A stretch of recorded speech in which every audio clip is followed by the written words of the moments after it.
اس حدیث کا ویسے ٹیسٹ یہ ہے کہ میں اسے ورڈ بائی ورڈ پڑھوں، اور اس میں ایک دعا بھی ہے، وہ ہم کوشش کریں گے کہ اس کے نیچے ڈسپلے کریں۔ نبی علیہ السلام نے حکم فرمایا کہ میرا یہ خواب سچا ہے، میرے امتیوں تک پہنچاؤ تاکہ وہ یہ دعا یاد کریں۔ یہ اللہ سے بہت بڑی دعا ہے جو نبی علیہ السلام نے اس خواب میں مانگی ہے۔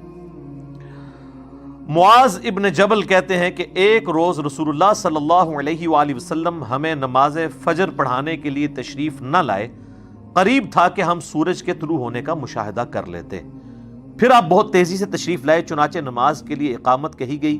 رسول اللہ صلی اللہ علیہ وآلہ وسلم نے اختصار کے ساتھ نماز پڑھائی، پس جب آپ صلی اللہ علیہ وآلہ وسلم نے سلام پھیرا تو با آواز بلند فرمایا کہ اپنی اپنی جگہوں پر اسی طرح بیٹھے رہو۔ پھر آپ علیہ السلام ہماری طرف متوجہ ہوئے اور فرمایا کہ میں ابھی تمہیں بتاتا ہوں کہ میں تمہیں نماز پڑھانے کے لیے کیوں نہیں آیا۔ یعنی وہ آپ کی وہ جو نیند تھی وہ غفلت کی وجہ سے نہیں تھی۔ میں رات کو بیدار ہوا، وضو کیا، جس قدر مقدر میں تھا میں نے نماز پڑھی، پھر مجھے اونگ آنے لگی حتیٰ کہ وہ مجھ پر غالب ہو گئی، تب میں نے اپنے رب تبارک و تعالی کو بہترین صورت میں دیکھا، خواب میں۔ صلاۃ بر محمد وآل محمد، اللہم صلی علی محمد وعلی آل محمد۔ چنانچہ اس نے فرمایا محمد، میں نے عرض کی میرے رب حاضر ہوں۔ میں نے عرض کیا میرے رب میں حاضر ہوں۔ فرمایا یہ فرشتے کس چیز کے بارے میں بحث و مباحثہ کر رہے ہیں؟ میں نے عرض کیا میں نہیں جانتا۔ اللہ تعالیٰ نے 3 مرتبہ ایسے ہی فرمایا، یعنی بار بار مجھ سے پوچھا۔ پھر نبی علیہ السلام فرماتے ہیں کہ میں نے اللہ کو دیکھا کہ اس نے اپنا ہاتھ میرے کندھوں کے درمیان رکھا حتیٰ کہ میں نے اس کے انگلیوں کی پوروں کی ٹھنڈک اپنے قلب اور سینے میں محسوس کی، اور میرے سامنے ہر چیز واضح ہو گئی۔ یعنی اب یہ جو اللہ تعالیٰ کے ہاتھ یا انگلیوں کے پورے کا ذکر ہے نا، اس کے لیے ہم یہ تشبیہ بھی نہیں بیان کریں گے۔ قرآن میں واضح ہے لیس کمثلہ شیء، یہ متشابہات ہیں۔ نہ ہم جہمیہ ہیں کہ ہم ان کی تعویلات کرنا شروع کر دیں، نہ ہم مجسمہ ہیں کہ ہم کوئی اللہ کے لیے جسم مان لیں، نعوذ باللہ۔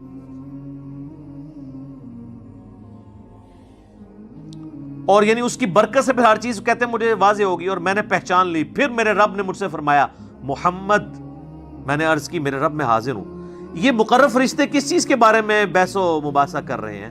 میں نے عرض کیا کہ گناہ مٹا دینے والے اعمال کے بارے میں۔ اللہ نے پوچھا وہ کیا ہیں؟ اب سکھایا اللہ نے خود ہی ہے، لیکن یہ اصل میں تربیت ہو رہی ہے۔ میں نے عرض کیا باجماعت نماز پڑھنے کے لیے چل کر جانا، یہ آپ نے ذرا اعمال نوٹ کر رہے ہیں۔ نماز کے بعد مسجد میں ہی بیٹھے رہنا، اور ناگواری کے باوجود اچھی طرح مکمل وضو کرنا، 3 اعمال۔ پھر وہ کس چیز کے بارے میں بحث کر رہے ہیں؟ میں نے عرض کیا درجات کے بارے میں۔ فرمایا وہ کیا ہے؟ میں نے عرض کیا کھانا کھلانا، نرمی سے بات کرنا، اور جب لوگ سو رہے ہوں تو نماز تہجد پڑھنا۔ یہ درجات کی بلندی کا سبب ہے، اور جو پہلے 3 اعمال تھے وہ گناہوں کے مٹانے والے 3 اعمال ہیں۔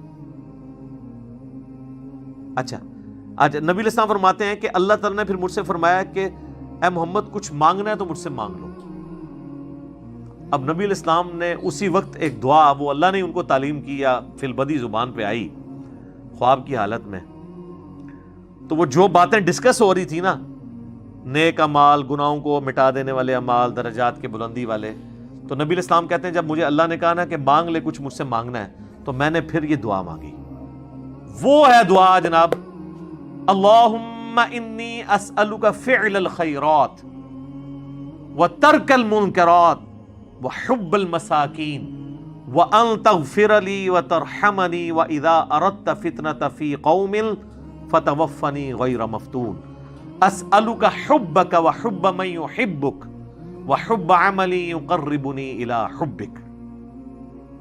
یہ دعا کہتے ہیں میں نے جب مانگی، اس کا ترجمہ میں بعد میں بتاتا ہوں، تو رسول اللہ فرماتے ہیں صلی اللہ علیہ وآلہ وسلم میرا یہ خواب حق ہے، اسے یاد کر لو اور اسے دوسروں تک پہنچاؤ۔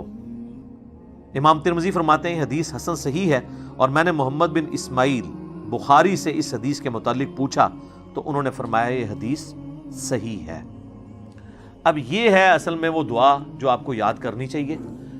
اللہ کا شکر ہے میں نے تو 1994 میں یاد کی تھی، جب مجھے پہلی دفعہ یہ پتہ چلی جب میں FSC میں پڑھتا تھا تو نماز کے تشہد میں اسے پڑھیں اس دعا کو، کیونکہ بخاری مسلم میں حدیث ہے جب درود شریف پڑھ چکو تشہد میں اس کے بعد جو چاہو اپنے رب سے مانگو، تو آپ یہ مانگیں کہ اللہم انی اسألک فعل الخیرات، اے اللہ میں تجھ سے سوال کرتا ہوں ہر طرح کے نیک کام کرنے کا، وترک المنکرات، اور ہر برے کام کو چھوڑ دینے کا، وحب المساکین، اور مسکینوں سے محبت کرنے کا، وہی باتیں جو وہ ڈسکشن ہو رہی تھی، وَأَن تَغْفِرَ لِي وَتَرْحَمَنِي، اور یہ کہ تو مجھے بخش دے اور مجھ پر رحم فرما، وَإِذَا أَرَدْتَ فِتْنَةَ فِي قَوْمٍ فَتَوَفَّنِي غَيْرَ مَفْتُونٍ، اور جب تو ارادہ کرے کسی قوم کو آزمائش میں ڈالنے کا تو اے اللہ مجھے اس آزمائش سے بچا کے رکھنا، اسألک حبک، اے اللہ میں تجھ سے تیری محبت کا سوال کرتا ہوں، وحب من یحبک، اور ہر اس شخصیت کی محبت کا سوال کرتا ہوں جس سے تو محبت کرتا ہے، وحب عملی یقربنی الی حبک، اور ہر اس نیک عمل کی محبت میں تجھ سے مانگتا ہوں جو مجھے تیرا قرب عطا کر دے۔ یہ اسی کی فارم ہے جو ابو داؤد میں اور نسائی میں حدیث ہے نا، معاذ ابن جبل سے حضور نے کہا تھا معاذ میں تجھے محبوب رکھتا ہوں، میں تجھے وصیت کرتا ہوں کہ ہر نماز کے بعد کبھی ترک نہ کرنا، ربی اعنی علی ذکرک و شکرک و حسن عبادتک، اور نسائی میں الفاظ ہیں اللہم اعنی علی ذکرک و شکرک و حسن عبادتک، اے اللہ میری مدد فرما ذکر کرنے پر، شکر ادا کرنے پر، اور اچھے طریقے سے عبادت کرنے کے اوپر اے اللہ تو میری مدد فرما۔ تو یہ جناب خواب تھا، یہ ہے اصل خواب جو اللہ تبارک و تعالیٰ نے ہمارے محبوب صلی اللہ علیہ وآلہ وسلم کو دکھایا۔ اس کائنات میں ایک ہی ہستی ہے جسے خواب میں زیارت ہوئی، وہ ہمارے محبوب صلی اللہ علیہ وآلہ وسلم ہے۔ انشاءاللہ جنت میں جا کے ہم سب زیارت کریں گے۔ دنیا میں کسی اور کے بارے میں کلیم کرنا میں سمجھتا ہوں نبی اسلام کی شان میں بھی گستاخی ہے اور قرآن و سنت کی تعلیمات کا مذاق اڑانا ہے۔ تو ہم تو میرے بھائی صرف آپ کو سمجھا سکتے ہیں کیا کہ مرنے سے پہلے اے مسلمان کر لے اس پہ غور، کتابوں کا خدا اور ہے، بابوں کا خدا اور۔